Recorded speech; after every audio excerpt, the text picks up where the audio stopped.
A paz do Senhor Jesus, irmãos. Estamos aqui na nossa Escola Bíblica Dominical e hoje nós vamos falar a respeito da lição de número 11, que tem como título Atributos da Unidade da Fé: Humildade, Mansidão e Longanimidade. Capítulo de número 4, versículo de número 1, ele diz aqui: Rogo-vos, pois eu, o preso do Senhor, que andeis como é digno da vocação com que fostes chamados. Para darmos início à nossa introdução, eu escolhi um texto bíblico para nós lermos, que é Romanos, capítulo de número 8, versículo de número 30, que nos diz assim: E ao que predestinou, a esses também chamou. Repetindo, e aos que predestinou, a esse também chamou. O homem não foi feito somente, o homem não foi criado somente por Deus. O homem foi criado para Deus. Por isso, ele o chama. Deus reservou uma graça incomensurável, uma grandeza nunca antes vista, uma glória nunca antes experimentada. Qual é a sua resposta ao chamado de Deus? Essa é a pergunta que nós gostaríamos de deixar. O capítulo 4 de Efésios inicia fazendo um apelo e nos encoraja. Rogo-vos, pois eu, o preso do Senhor. Os sofrimentos causados naquela prisão romana não poderiam quebrar o vínculo da comunhão existente entre Paulo e o Senhor Jesus. Ele sabia que estava preso no Senhor e não pelo Senhor. Isso indica a consciência do apóstolo a respeito da sua missão e a certeza que aquela era uma oportunidade de servir ao Senhor de forma diferente. Não é uma situação diferente da que estamos vivendo diante desta pandemia. Em seguida, ele conclui aqui dizendo que andeis como é digno da vocação com que fostes chamados. Ele nos chamou de modo maravilhoso em Cristo. Nossa responsabilidade é viver à altura deste chamado. Amém? O nosso primeiro tópico indica aqui que para ver unidade é preciso humildade. Para ver unidade é preciso humildade. O início aqui do versículo então diz: que andeis. O termo andar é usado de forma metafórica. A ação de andar não é uma ação temporária, mas sim um comportamento que outrora iniciou e que deve ser persistido constantemente. Ou seja, o cristão deve se comportar dignamente conforme a sua vocação ou chamado. Ser digno significa estar em equilíbrio, como uma balança. Desse modo, os crentes devem viver em equilíbrio com o seu chamado. O modo como agem deve estar de acordo com aquilo que creem. O modo como agem deve estar de acordo com aquilo que creem. Essa conduta tem como alvo a preservação da unidade na igreja, segundo o apóstolo Paulo nos diz em Efésios, no capítulo 4, versículo de número 3. Procurando guardar a unidade do Espírito pelo vínculo da paz. Esta unidade foi um dos propósitos pelos quais o Senhor Jesus orou a Deus Pai na oração chamada oração sacerdotal do Evangelho de João, capítulo 17, versículos 20 a 23. E a base para esta unidade afirma Paulo que há um só corpo e um só Espírito e uma só esperança, um só Senhor, uma só fé, um só batismo e um só Deus. Por conseguinte, o corpo de Cristo deve viver em unidade, tendo em vista glorificar a Deus e servir de bom testemunho à sociedade.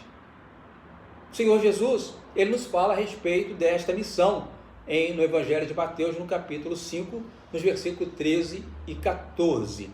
Vós sois o sal da terra e vós sois a luz do mundo. A carta aos Efésios traz orientações bem práticas para que os crentes cheguem à unidade da fé. Ela mostra claramente que a unidade da igreja de Cristo é o resultado da humildade, da mansidão, da longanimidade na vida dos crentes. Versículo de número 2, com toda a humildade.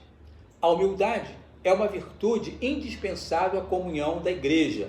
A virtude da humildade é produzida no crente por obra do Espírito Santo. Os humildes se portam com simplicidade e cooperam assim com a unidade da igreja. O maior exemplo de humildade foi demonstrado por Cristo Jesus, pois, segundo as palavras do apóstolo Paulo, em Filipenses, no capítulo 2, versículos 5 a 8, ele não teve por usurpação ser igual a Deus, mas aniquilou-se a si mesmo, tomando a forma de servo. A pessoa verdadeiramente humilde comporta-se com modéstia em oposição ao orgulho, à soberba e à arrogância. Em outras palavras, a humildade refere-se a uma postura despretensiosamente modesta, isenta de vaidade, que favorece o bem da coletividade e não o egoísmo.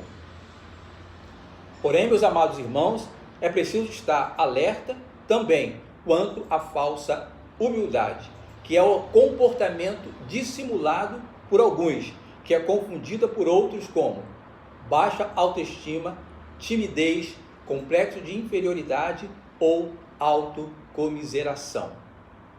Ressalta-se que no versículo em estudo, cada virtude mencionada pelo apóstolo é precedida pela palavra toda, com toda humildade e mansidão, com longanimidade. Efésios capítulo 4, versículo 2. Isso indica que a conduta cristã deve ser em grau elevado e não superficial. Chegamos aqui agora ao nosso segundo tópico, que tem como título: para ver unidade é preciso mansidão. Em primeiro lugar, para ver unidade é preciso humildade. E em segundo lugar, para ver unidade é preciso mansidão. A mansidão também é virtude produzida pelo Espírito Santo. Os mansos são pacíficos, impedem a proliferação de conflitos dentro da igreja. Por isso, é uma virtude indispensável à manutenção da unidade da fé. A mansidão, como fruto do Espírito, trata-se da virtude gerada por ele no crente, proporcionando a habilidade de ser gentil, humilde, cortês, amável, suave e tolerante. A mansidão é a virtude cristã pela qual vivemos tranquila e pacificamente com o nosso próximo, sem ficarmos irados com ele e sem o tratar asperamente. A paciência que devemos ter uns com os outros, ou uns para com os outros, em amor, é o mesmo que zela pelo perdão e pela compreensão mútua. É o oposto exato de guardar rancor e não mostrar simpatia alguma pelos outros. Na igreja, esse tipo de paciência preserva a unidade da doutrina e também a paz. Romanos, capítulo de número 15, versículo 1, vai nos dizer: mas nós, que somos fortes, devemos suportar as fraquezas dos fracos e não agradar a nós mesmos. Falando de mansidão, não poderíamos deixar de falar de Moisés, que foi reconhecido como o homem mais manso que havia sobre a face da terra, segundo o livro de Números, capítulo de número 12, versículo de número 3. Arão e Miriam, irmãos dele, murmuravam e discordaram de uma escolha que ele fizera. Ele decidiu, segundo a Bíblia, casar com uma mulher cuxita. E a rebeldia, críticas, inveja, a competição afloraram na vida dos seus entes queridos.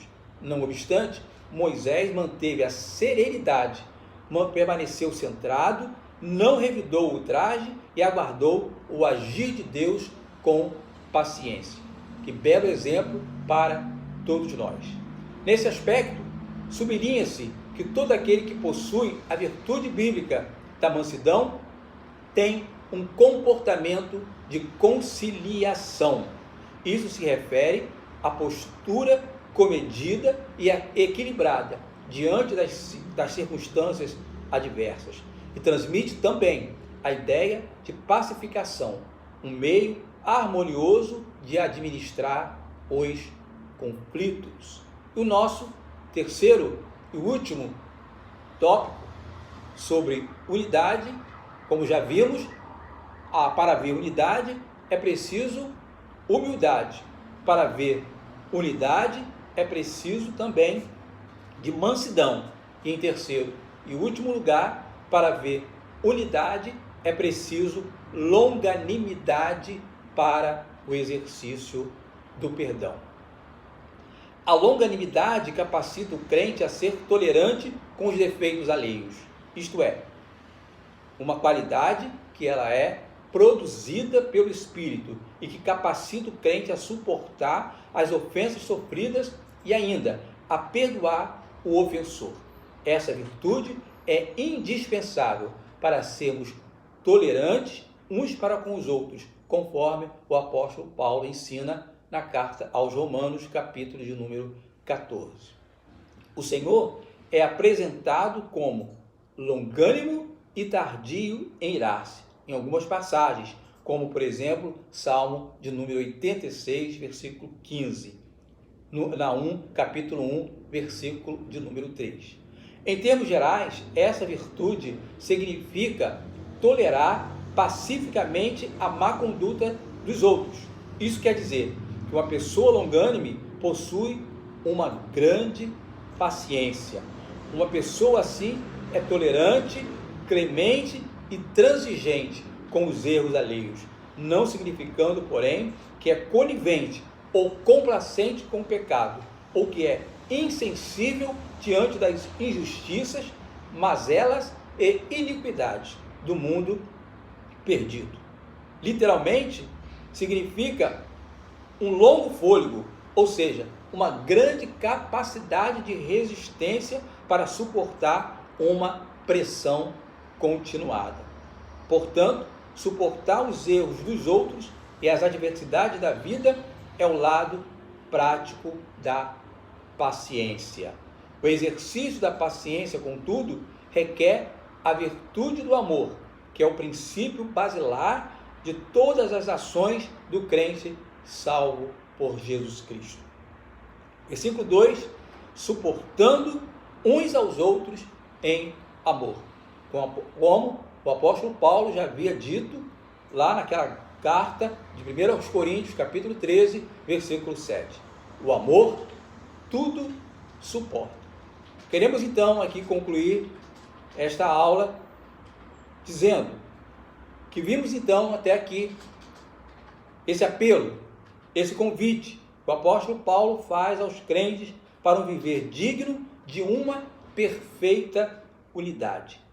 Para garanti-la, mostramos que algumas virtudes são essenciais, entre elas a humildade, que fortalece a unidade, a mansidão, que gere os conflitos, a longanimidade, que suporta os erros alheios.